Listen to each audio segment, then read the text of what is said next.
36, 24, 36 recently একটা movie release হয়েছে চোরকি produced করা, এটা ওটিটিতেও আছে আই গেস, আর হচ্ছে সিনেমা হলে তো এসেছিল, আমি একটা ভিডিও দেখেছিলাম। হাওয়েভার আমি মুভিটা দেখেছি গতকালকেই, তো ভাবলাম যে এটা আপনাদের সাথে শেয়ার করার মতো একটা মুভি।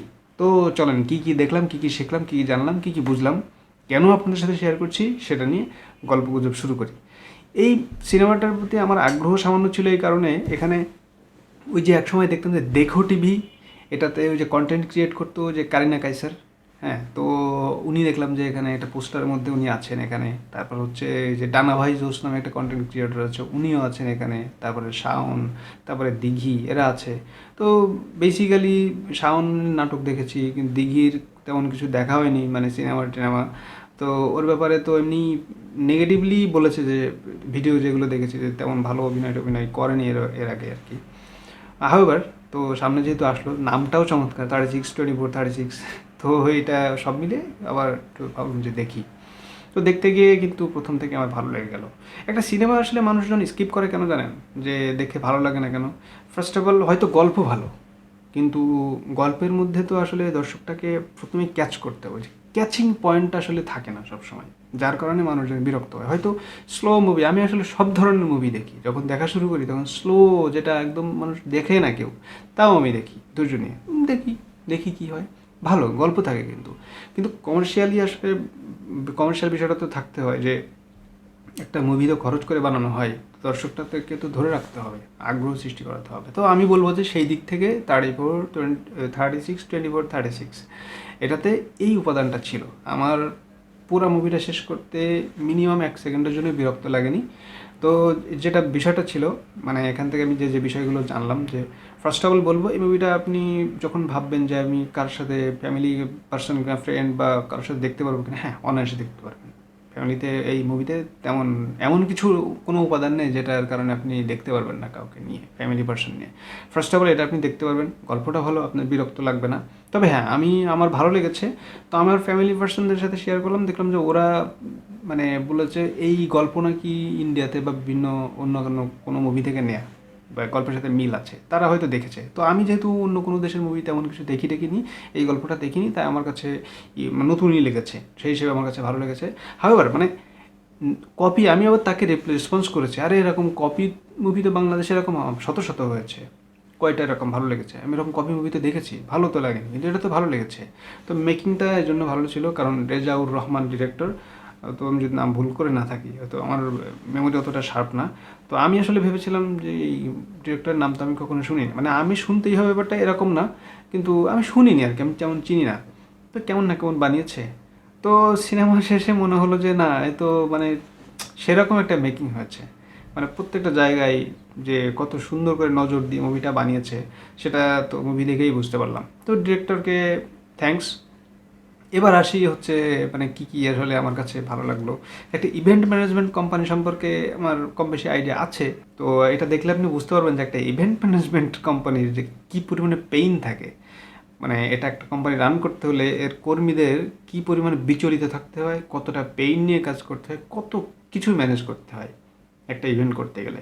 এরকম একটা সিনারি আপনি খুব সুন্দরভাবে এখানে দেখতে পারবেন, আপনার ভালো লাগবে। মানে আপনাকে যে খুব যে মানে বিরক্তিকর একটা উপস্থাপনা তা কিন্তু না, আপনার মানে ফান আছে, লটস অফ ফান আছে এখানে।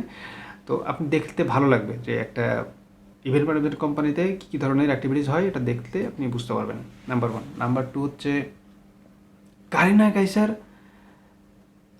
আই কুডেন্ট ইমাজিন যে মানে তিনি যে এত চমৎকার অ্যাক্টিং করতে পারেন, এটা আমি ভাবি না। তার চেয়ে বড় কথা, আমি আসলে তাকে স্ক্রিনে এতদিন যেভাবে দেখেছি, মানে কন্টেন্ট ক্রিয়েটর হিসেবে, ওই যে দেখো টিভিতে উনি তো ওনার যে ক্যারেক্টার করতেন, ডিসুম ডিসুম করে এরকম একটা ভয়ঙ্কর একটা ব্যাপার স্যাপার থাকতো, ঠিক আছে, দুর্দান্ত একটা ব্যাপার। তো সেই ব্যক্তি এই সিনেমাতে এসে এমন পুরো রিভার্স একটা ক্যারেক্টার প্লে করেছে। হয়তো তাকে আপনারা আগে থেকে চেনেন, কিন্তু এরকমটা আমি ভাবি নাই যে উনি এইরকম একটা মানে ক্যারেক্টার প্লে করবেন। তো আমি খুব চমকে গিয়েছি, এবং তিনি খুবই চমৎকার পারফর্ম করেছেন।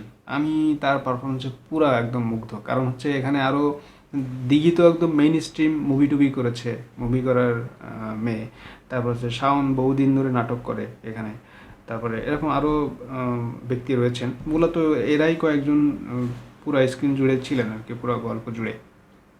তো সেই সেন্সে আসলে কারিনা কাইসার এখানে যে রোল প্লে করেছেন, আমি বলবো যে আমার কাছে খুবই ভালো লেগেছে। আচ্ছা, এবার গল্পটা আসলে নাই বলি, কারণ গল্প বলা আমার উচিত হবে না। আমি জাস্ট বলছি যে শুধু তো গল্পের উপরে ডিপেন্ড করে না একটা সিনেমা, তাই না? যে কেন আমরা সিনেমাটা দেখি, যে বললাম না যে কোন উপাদান থাকলে একটা মুভি প্রথম থেকে শেষ পর্যন্ত একটা না বসে মানুষ দেখবে, সেই জিনিসটা আছে কিনা? আছে।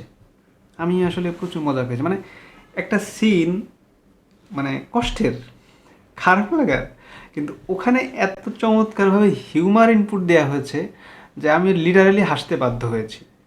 চিন্তা করেন ব্যাপারটা, এটার জন্য কিন্তু একটা ব্রেন স্টর্মিং করতে হয়েছে। তো এই জিনিসটা আসলে দরকার একটা জিনিস মেকিং করার জন্য। এই লাইট ক্যামেরা অ্যাকশন আর্টিস্ট নিয়ে আয়, তারপরে এটা নিয়ে এসো, সেটা নিয়ে এসো, বানাই ফেললাম, এই রকম না। ব্রেন স্টর্মিং করে যে এটার ব্যাকগ্রাউন্ডে যে কাজ করা হয়েছে, এটা প্রি ওয়ার্ক করা হয়েছে, প্রি প্রোডাকশন কাজ যেটা বলা, এটা যে চমৎকারভাবে করা হয়েছে, এটা দেখে মনে হচ্ছে। পরে আমি ক্রেডিটে দেখলাম যে আসলে স্ক্রিপ্ট রাইটিংয়ের ক্ষেত্রেও কারিনা কাইসার ইনভলভ ছিলেন নাম্বার। তারপরে দেখলাম যে স্ক্রিপ্ট রাইটিংয়ের যে চিত্রনাট্য, যে সুপারভিশনে ছিলেন জোবায়দা হাসান। জোবায়দা হাসান কিন্তু ভালো লেখেন, মানে রম কম লেখা তিনি বেশ ভালোই লেখেন। গল্পের ক্লাইম্যাক্সটা ধারণা করছিলাম, মানে ধারণা করছিলাম এরকম হতে পারে, কিন্তু হয়েছে তাই। যা ধারণা করেছিলাম তাই হয়েছে। কিন্তু তারপরেও যে কেন ফেলনা মনে হলো না কেন, যে দূর তৈরি সবসময় যেটা আর কি মানুষ বলে বাংলা সিনেমা, ওই তো ওইটা ওইটা ওইটা পরে এটা পরে এটা এটা এটা এটা এটা বলে না। কিন্তু আমার এরকম ফিল হয় না। তার কারণ হচ্ছে ঘটনা ঘটবে এরকমটা মনে হওয়ার পরেও মনের মধ্যে একটা সাসপেন্স ছিল। সিরিয়াসলি, মানে লজিক বলছিল যে এটা একটু ভুল হতে পারে, ধরেন একজন মানুষ মারা গিয়েছে, সংবাদ আসলো, এখন তারপরেও ওই সাসপেন্সটা আসছিল না। যে আমি ভাবলাম খানিকটা যে আচ্ছা কেন বিশ্বাস করবো, কেন যে মারা গিয়েছে বললো, কেন বিশ্বাস করবো বা কেন করবো না, এরকম খানিকটা আমাকে ভাবিয়েছে যুক্তিতর্ক দিয়ে। তারপরে আমি একটা সিদ্ধান্ত দেখছি, আবার এটাগুলো ভাবছি, সিদ্ধান্তে আসছি। তো ফাইনালি দেখা গেল যে না, ঘটনা আসলে যা ভাবছিলাম সেরকম হয়েছে, কিন্তু দৃশ্যের যে আবির্ভাবগুলো, যে কীভাবে উপস্থাপন হলো, যে যা ভাবলাম সেটা যে বাস্তবে রূপান্তরিত হলো, কখনো কখনো আসলে এটা ভাবলে সিনেমায় যে নিজের মানে ভাবনার সাথে মিলে গেলে যে ভালো লাগতে পারে, সেটাও আসলে এখানে প্রমাণিত হয়েছে। তো আমি মনে হয় সবই বেশি বেশি পজিটিভ বলে ফেললাম, তো কিছুই করার নাই, কারণ মুভিটা দেখে আমার ভালো লেগেছে। ও আরেকটা ব্যাপার আছে, দিঘির ব্যাপার তো বললাম যে তার সম্পর্কে নেগেটিভ, সে ভালো অভিনয় করে না, এটা সেটা এরকম শুনেছি। হ্যাঁ, তো এইটাতে তার যে ক্যারেক্টার ছিল, একটা টিনেজ টিনেজ মেয়ে, ওর চরিত্রের জন্য যেভাবে আসলে ডায়লগ ডেলিভারি দেওয়া দরকার ছিল, তারপরে ভয়েসটা যে লেভেলে থাকা দরকার ছিল, হ্যাঁ, একদম আমার কাছে মনে হচ্ছে চমৎকার। অন্যদের নিয়ে বলবো না, অন্যদেরটাও আগে থেকেই ভালো লাগতো, যেমন শহীদুল আলম সাচ্চু ছিলেন, তারপর হচ্ছে রোজি সেলিম ছিলেন বা রোজি সিদ্দিকী, তো শাওন ও আরেকজন কো আর্টিস্ট, ওনার নামটা আমি আসলে জানি না। তো এদের তো আমি নাটক দেখেছি, তো ওনাদের নিয়ে কিছু বলার নাই, ওদের অভিনয় আগে থেকেই ভালো লাগে। যেটা বলার ছিল, দিঘির পারফরমেন্স নিয়ে আমি একটু শঙ্কিত ছিলাম যে দূর ভালো হবে না মনে হয়। সিরিয়াসলি আমি ভাবছিলাম এই ঠিক আছে দেখি, কিন্তু ওনার এন্ট্রি হওয়ার পর থেকে আমি তো পুরো চমকে গেছি লিটারালি। আমি এখনও আমার মনে একটা প্রশ্ন আছে, আচ্ছা ভয়েসটা ডাবিং করার সময় কি দিঘি ভয়েস দিয়েছে নাকি অন্য কেউ দিয়েছে, এটা নিয়ে আমার এখনও একটু মানে প্রশ্ন রয়েছে। এর কারণ এটা হতে পারে, ওর সিনেমা আসলে আমি দেখিনি কখনো, লিটারালি এটা ট্রু, যে মানুষ ওই ভিডিও টিডিও দেখেছি, রিভিউ দেখেছি, কিন্তু আমি নিজে তো সিনেমাটা দেখিনি। এটাও একটা আমার অজ্ঞতাও কারণ হতে পারে। কিন্তু যত অজ্ঞতাই হোক, সিনেমা দেখে ওর যে ক্যারেক্টারটা, ও ক্যারেক্টারে ঢুকতে পেরেছিল, ডেলিভারিটাও এরকম হয়েছিল। ঠিক আছে, মানে একটা চরিত্রের যে ওয়েটটা, সেই ওয়েটটা বজায় ছিল, মানে ওজনে কম দিয়ে ফাঁকি দেয় নাই, আবার বেশিও হয়নি, ব্যাপারটা এরকম ছিল। তো এইটা আমার একটা যে দিঘি আছে, কেমন যে হবে। তো থ্যাংক ইউ দেখি, ভালো হয়েছে। আর কারিনা আপু, ও মাই গড, আমি তো লিটারালি একটা ফ্যান হয়ে গেছি। আমি ওনার ফ্যান কখনো ছিলাম না, আসলে এখনও হই নাই। পরবর্তীতে উনি কী করবেন জানি না, কিন্তু এই সিনেমাটায় উনি যে ক্যারেক্টারটা প্লে করেছেন, সেটার জন্য বস ইউ ডিড গ্রেট। হাউএভার যদি সময় পান তাহলে দেখবেন।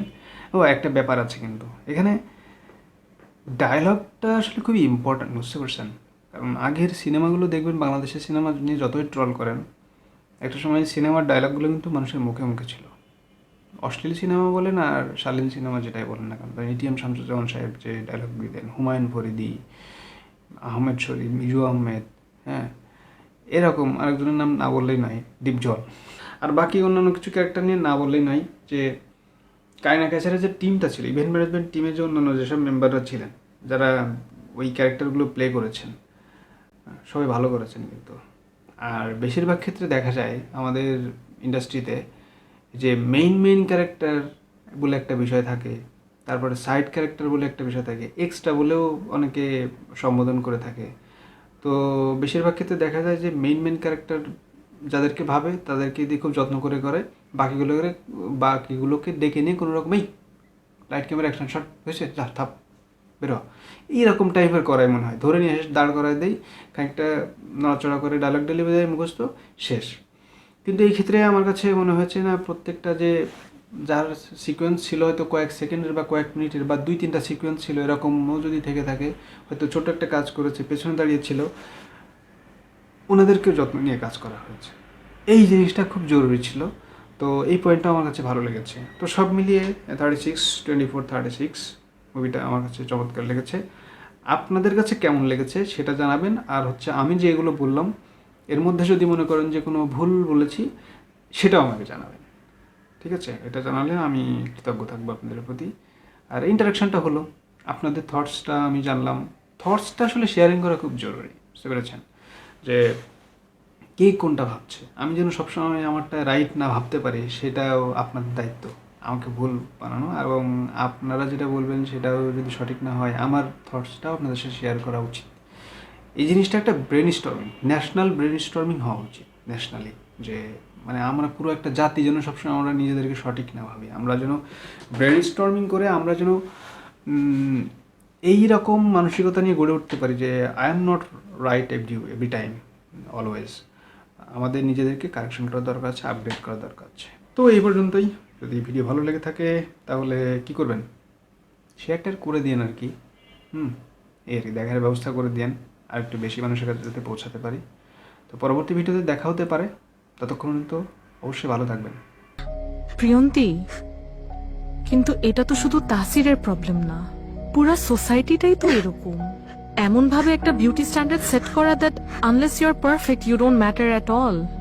আপু, আমি আজকে পারফেক্ট, কালকে পারফেক্ট নাও থাকতে পারি, অবভিয়াসলি থাকবো না। আমার ওয়েট গেইন করবে, আমার স্কিন স্যাগ করবে, আমার সেলুলয়েড হবে, আরো অনেক কিছু হবে।